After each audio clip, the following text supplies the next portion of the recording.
Well, we've made a new scientific discovery. Yes. For many hundreds of years, I think it's been accepted that the lowest temperature achievable anywhere on Earth is minus 273. But actually, it's not zero. Absolute zero, yes.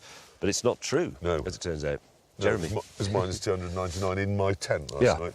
I want to present you. I know this looks very picturesque this morning, but I want to present you some of the discomfort I had to endure last night. This was my pillow. What they'd done is they got the case and simply walked around the campsite, filling it with either bits of manure or sharp stones, and then they'd sort of lightly smothered it with a sprinkling of icy melted glacial water. Yeah. And that was my pillow. This was my sleeping bag, my comedy Indian sleeping bag. So you do the zip up, but it remains open. Look, it didn't work, nothing.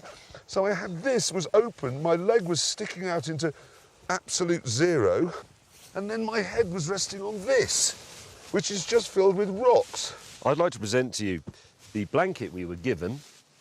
Here it is. Oh, it's a bit garish, but you think, well, that looks like a nice fluffy blanket. But I'd like to point out that... Completely transparent. Yeah, it's see-through. I mean, look at it. And that was all we got, plus a supposed mattress that was, as far as I could tell, just one of these rocks that they put the tent on. It's absolutely unbearable. I lay there thinking Socrates was offered the chance of having his heart pulled out through his anus.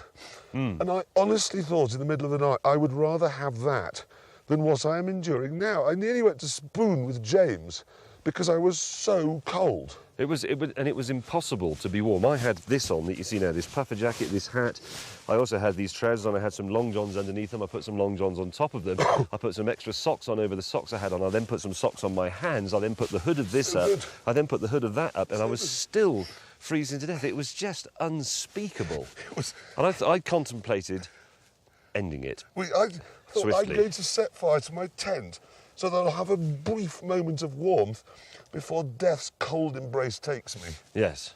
And then I was lying there and I could only hear the sound of my own teeth smashing themselves to pieces as they chatted into one another. I had a moment of genuine panic.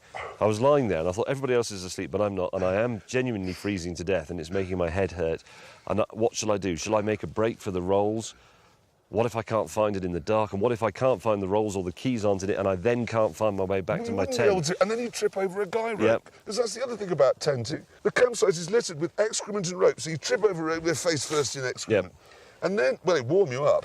And also, the other thing, I can't remember how high we are now, about 13,000 feet? Yes. It's the air at night is very cold, but it's also very thin. So you'd be curled up and you'd get into a sort of fetal position, still, you know, not trembling with the cold, but vibrating like a badly tuned diesel dumper truck. No, he's right. But then you think, I'm going to turn over the other way and see if I can wrap myself up more. And the effort of doing that left me so breathless, I thought, I am actually going to suffocate. I have to get down the mountain where it will be warmer and I can breathe. But you can't. And why are the sleeping bags, why are they shiny on the outside?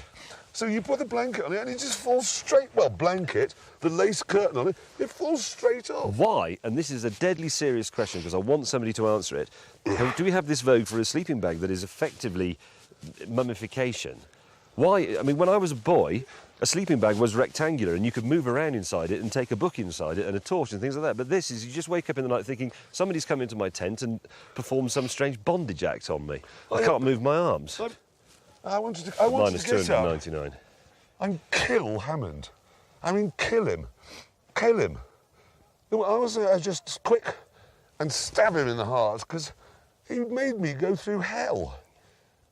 I think we need to get some scientists up here to investigate this phenomenon of the lower temperature than we thought was possible. It was lower. My tent was... Because as I went to bed last night, I just heard James rather plaintively from inside his tent. He just said, Jeremy, and he's never called me Jeremy before, Jeremy, I'm very cold. I just couldn't believe that anybody else could put up with it. I couldn't believe this wasn't just a campsite of wailing and sort of self-immolation to just get it over with. It was... Look at it. It's just disgusting and medieval. Where's my Rolls Royce?